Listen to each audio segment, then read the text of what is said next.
Hi friends, how are you all? ఈ వీడియోలో మీతో షేర్ చేసుకునేందుకు 2014లో వచ్చిన క్యాంప్ ఎక్సరే అనే మూవీ స్టోరీతో వచ్చేసాను. ప్లీజ్ నా ఎక్స్ప్లెనేషన్ విన్న తర్వాత నచ్చినట్లయితే ఒక లైక్, ఎలా అనిపించింది ఒక కామెంట్. ఇక ఏ మాత్రం లేట్ చేయకుండా స్టోరీలోకి వెళ్ళిపోదాం. Let me begin the cine preview show. Open చేస్తే అది 2001.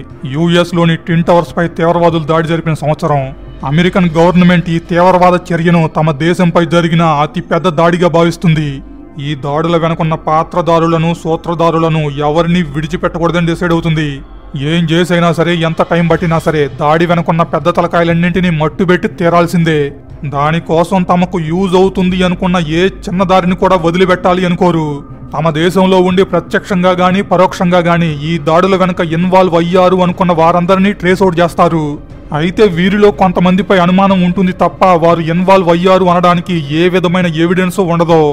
ఏ ఎవిడెన్స్ లేకుండా అలాంటి వారిని అరెస్ట్ చేసి విచారణ చేయడం అనేది లీగల్ గా పాసిబుల్ కాదు.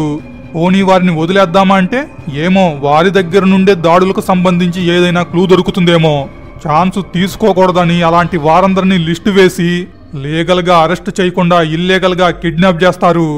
మొత్తం 300 మంది. వీరందరినీ ఒక ఐలాండ్ లోని ప్రైవేట్ జైల్లో పడేసి విచారణ చేయడం మొదలెడతారు. పగలు రాత్రి అని తేడా లేకుండా అనుక్షణం వీరిపై నిఘా ఉంటుంది. ప్రతిరోజు వారు ఏం చేశారు అనే దాన్ని వారికి సంబంధించిన ఫైల్లో మెన్షన్ చేస్తూ ఉంటారు. వీరి నుండి ఎన్ని క్లూస్ రాబట్టగలిగారో తెలియదు గాని వీరిని ఇక్కడకు తీసుకువచ్చి పడేసి 8 సంవత్సరాలు అయిపోతుంది. అయినా గాని వీరికి ఇక్కడ నుండి మోక్షం ఉండదు. ఎందుకంటే గవర్నమెంట్ తలబెట్టిన మిషన్ ఇంకా పూర్తి కాలేదు. పెద్ద తలకాయల ఏరివేత ఇంకా మిగిలే ఉంది. అలా ఈ జైల్లోనే వీరికి 8 సంవత్సరాలు గడిచిపోతాయి. అయితే సంవత్సరానికి ఒకసారి ఇక్కడ పనిచేసే సెక్యూరిటీని మారుస్తూ ఉంటారు. అలాగే ఈ సంవత్సరం కూడా పాత వారందరూ వెళ్లిపోయి ఒక యంగ్ సోల్జర్స్ టీము న్యూ సెక్యూరిటీగా రిక్రూట్ అవుతుంది. వారిలో ఒకరే ఎమీ కోల్. ట్రైనింగ్ తర్వాత ఫస్ట్ పోస్టింగ్ ఎక్కడే. ఎక్కడ ఉండే ఖైదీలతో పాటు సెక్యూరిటీ కూడా చాలా రూల్సే ఫాలో కావాలి. ముఖ్యంగా సెక్యూరిటీ ఎవరు తమ పేరు గాని పర్సనల్ డీటెయిల్స్ గాని ఖైదీలకు తెలియనివ్వకూడదు. అలాగే ఖైదీలతో అవసరమైతే తప్ప మాట్లాడకూడదు. ఇలాంటి రూల్స్ పాటించాల్సిన ప్రోటోకాల్స్ చాలానే ఉంటాయి. రాగానే ఇక్కడ సిచ్యువేషన్స్ కొంచెం ఇబ్బందిగానే ఉంటాయి. ఎంతమంది మగాళ్ళ మధ్య అమ్మాయి అంటే ఆ ఇబ్బంది ఎటు ఉండనే ఉంటుందనుకోండి. బట్ ఇక్కడ చాలా మంది ఖైదీలు కూడా తమకు ఒక అమ్మాయి సెక్యూరిటీగా ఉండటాన్ని అస్సలు ఇష్టపడరు. ఎందుకంటే వారి ఆచారం ప్రకారం అమ్మాయి ఇలా డ్రెస్ వేసుకొని జాబ్ చేయటం, పైగా తమను కమాండ్ చేయటం నచ్చదు కాబట్టి. అందుకే ఎవరూ తనతో మాట్లాడరు. తానేమైనా క్వశ్చన్ అడిగినా గానీ సమాధానం చెప్పేందుకు ఇష్టపడరు. వీరందరిలో ఒక్కడు తప్ప. ఇతడి పేరు అలీ అమీర్. ఎక్కడుండే వారికి ప్రతి వారం చదువుకునేందుకు ఒక బుక్ ఇస్తూ ఉంటారు. అయితే ఈ అలీ, నేను ఈ బుక్స్ అన్నింటినీ చదివేశాను, నాకు హ్యారీ పాటర్ సిరీస్ లో వచ్చిన ఆఖరి 7వ బుక్ కావాలి అంటాడు. ఈ సిరీస్ లో ముందు వచ్చిన 6 బుక్కులు ఉన్నాయి గాని అది లేదు అంటే వినడో. ఆ సిరీస్ లో వచ్చిన 6 బుక్స్ నేను చదివేశాను, నాకు 7వ బుక్కే కావాలి అంటాడు. ఎన్నిసార్లు చెప్పినా గాని వెనకపోయేసరికి ఏమీకి కోపం వచ్చి ఉన్నవివి తీసుకుంటే తీసుకో, లేకపోతే లేదని కోప్పడుతుంది. అయితే నెక్స్ట్ టైం కూడా ఈ అమీర్ ఎలాగే విసిగిస్తూ ఉంటాడు. ముందు పేరడుగుతాడు, చెప్పదో. దాంతో బ్లాండీ అని పిలవడం మొదలెడతాడు, పట్టించుకోదు. తర్వాత ఆ బుక్ గురించి పదే పదే అడుగుతూ ఉంటాడు. ఏమీ మళ్ళీ కోప్పడుతుంది. దాంతో ఈ అలీ వాటర్ కావాలి అని అడిగి తీసుకెళ్లగానే అమీపై డోరు సందులోకుండా తన పీ విసురుతాడు. గ్లాసులో ఎరిగి రెడీగా పెట్టుకున్నట్టున్నాడు. ఎమీ ఒంటి నిండా మొహం మీద కొడబడుతుంది. ఎమీకి వాడిపై పెచ్చ కోపం వస్తుంది. ఆ పని చేసినందుకు అలీకి పనిష్మెంట్ ఇస్తారు. పనిష్మెంట్ అంటే కొడతారు అనుకోకండి. ఇక్కడ ఖైదీలకిచ్చే పనిష్మెంట్ శారీరకంగా కన్నా మానసికంగా ఉంటుంది. తీసుకెళ్లి రూమ్ లో పడేసి గంటకొకసారి ఒక రూమ్ నుండి మరొక రూమ్ కు మారుస్తూనే ఉంటారు. అలా వారం రోజుల పాటు రెస్ట్ తీసుకోనివ్వకుండా, నిద్రపోనివ్వకుండా అటు నుంచి ఇటు, ఇటు నుంచి అటు మారుస్తూనే ఉంటారు. ఎమీ కొంచెం జాలి పెడుతుంది, మరీ ఇలాంటి పనిష్మెంటా అని. అలీ రూమ్ ని శుభ్రం చేస్తుంటే అతడు వెల్ ఎడ్యుకేటెడ్, మంచి ఆర్టిస్ట్ అని అర్థమవుతుంది. క్యూరియాసిటీ కొద్దీ అతడి డైలీ షీట్ ఫైల్ ని ఓపెన్ చేస్తుంది. అది చదివాక గాని అర్థం కాదు ఇక్కడ ఉండే ఖైదీల మానసిక స్థితి ఎంత బాధాకరంగా ఉంటుందో. తప్పు చేశారో లేదో తెలియదు. కేవలం అనుమానంతో తీసుకొచ్చి 1 కాదు 2 కాదు 8 సంవత్సరాలు. 8 సంవత్సరాల నుండి ఒకే రూమ్లో బంధించి ఎవరిని కలవడానికి లేదు, ఎవరిని చూడ్డానికి లేదు, తోటి ఖైదీలతో కనీసం మాట్లాడేందుకు కూడా లేకుండా 24/7 ఒంటరిగా గడపడం అంటే అది నరకం కంటే భయంకరం. అది తట్టుకోలేక ఒక్కో రోజు బాధపడుతూ ఉంటారు, ఒక్కో రోజు ఏడుస్తూ ఉంటారు, ఒక్కో రోజు కోప్పడుతూ ఉంటారు, ఒక్కో రోజు ఏం చేయలేక పిచ్చి పట్టినట్టు అరుస్తూ ఉంటారు. పోనీ దీన్ని భరించలేక చనిపోదాం అనుకుంటే అనుకోవటం మాట అటుంచి ఆ ఆలోచన వచ్చినా సరే ఇక్కడ సెక్యూరిటీకి తెలిసిపోతుంది. పగలు రాత్రి అని తేడా లేకుండా ఎప్పుడూ గమనిస్తూనే ఉంటారు కదా. మరి అలాంటి సిచ్యువేషన్లో ఉన్న అలీ ఫ్రస్ట్రేట్ అయినప్పుడల్లా ఇలాంటి పనులు చేస్తూనే ఉంటాడు, పనిష్మెంట్ ఫేస్ చేస్తూనే ఉంటాడు. ఇది అర్థం చేసుకున్నాక అమీకి ఇక్కడున్న వారిపై కొంచెం సింపతి క్రియేట్ అవుతుంది, ముఖ్యంగా అలీపై. ఇక వారం తర్వాత పనిష్మెంట్ అయిపోగానే అలీని తీసుకువచ్చి మళ్లీ తన సెల్లో పడేస్తారు. నెక్స్ట్ అలీ అమీతో నేను అలా చేసుండాల్సింది కాదు అని సారీ చెప్తాడు. అమీ ఏమో అలీతో నేను నువ్వు అడిగిన బుక్ కోసం లైబ్రరీ అంతా వెతికాను కానీ ఎక్కడా దొరకలేదు అంటుంది. దానికి అలీ లేదు లేదు, నీకన్నా ముందు ఇక్కడ డ్యూటీలో ఉండే సెక్యూరిటీ చెప్పాడు ఉందని. కానీ ప్రతి వారం మర్చిపోయాను, వచ్చే వారం తీసుకొస్తాను అని చెప్పేవాడు. బట్ తీసుకురాకుండానే తాను ఇక్కడి నుండి వెళ్లిపోయాడు అంటాడు. అమీ అలీ వైపు కొంచెం జాలిగా చూసి అతడు నీతో ఆడుకోవడానికి అలా చెప్పినట్టున్నాడు అంటుంది. అది వినగానే అలీ డిసప్పాయింట్ అవుతాడు.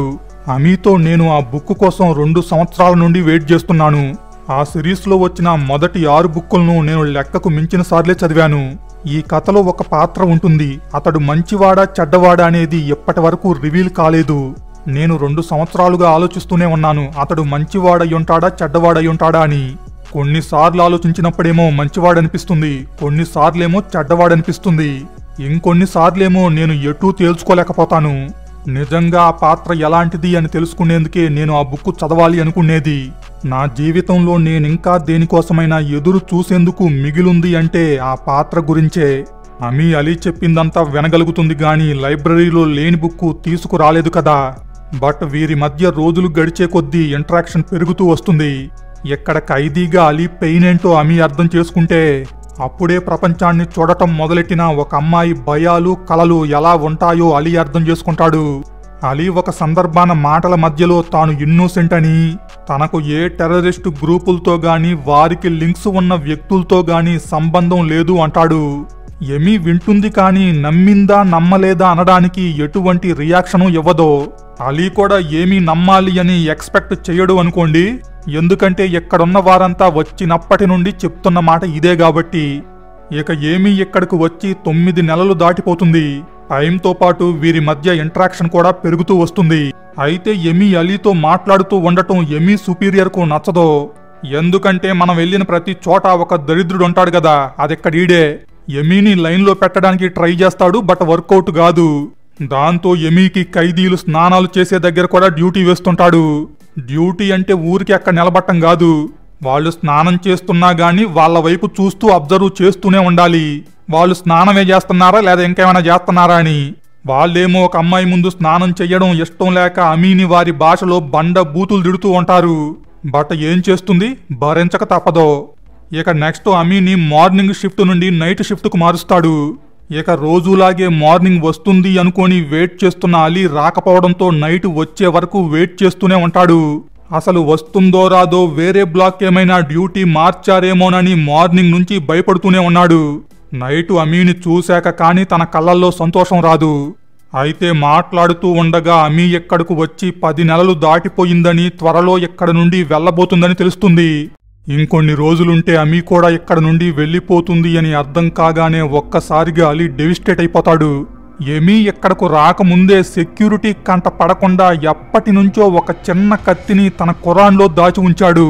ఇక బతకలేను అనుకున్నప్పుడు చనిపోదామని. బట్ ఎమీ వచ్చాక తన మనసులో కొంచెం ప్రశాంతత వస్తుంది, అందుకే ఎప్పటి వరకు దాని జోలికి పోలేదు. బట్ ఎమీ కూడా ఇక ఉండదు అని తెలిసాక తన మనసు మొక్కలైపోతుంది. తన లైఫ్ను ఎంతకన్నా ముందుకు సాగదీయలేను అనుకొని ఖురాన్లో ఉన్న కత్తిని తెస్తాడు. అది ఎమీ చూసి కంగారు పడిపోయి సెక్యూరిటీకి ఇన్ఫార్మ్ చేయబోతుంది. అలా ఇన్ఫార్మ్ చేస్తే వారు వచ్చే లోపే కోసుకొని చనిపోతాను అంటాడు అలీ.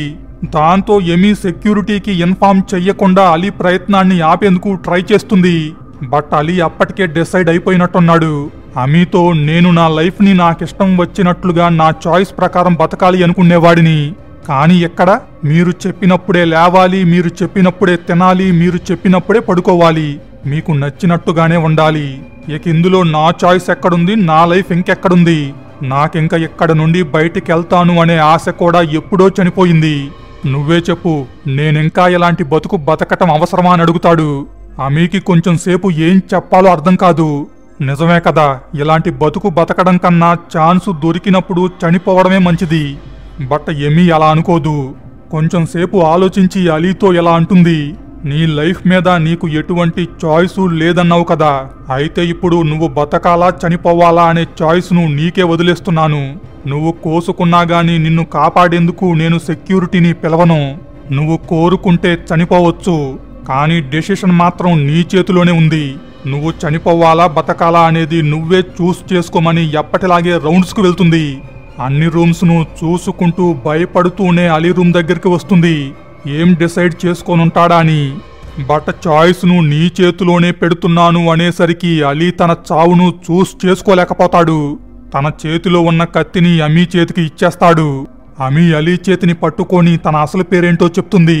అలీ అమీ చేతిని గట్టిగా పట్టుకొని చిన్న పిల్లవాడిలాగా వెక్కి వెక్కి ఏడుస్తాడు. కట్ చేస్తే అమీ ఎక్కడ తన టర్మ్ పూర్తి చేసుకొని వెళ్లేందుకు అన్నీ ప్యాక్ చేసుకుంటూ ఉంటుంది. అమీ ప్లేస్లో కొత్త సెక్యూరిటీ వస్తాడు, ఎప్పట్లాగే బుక్స్ తీసుకొని. అలీ వాటన్నింటినీ చూస్తుంటే అందులో ఒక బుక్ మాత్రం కొత్తదిగా కనిపిస్తుంది. దాన్ని వెంటనే చేతికి తీసుకోగానే తెలుస్తుంది అది తాను ఎక్స్పెక్ట్ చేసిన బుక్కేనని.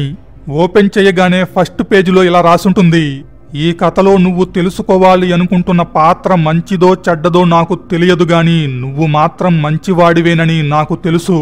ఇట్లు బ్లాండీ.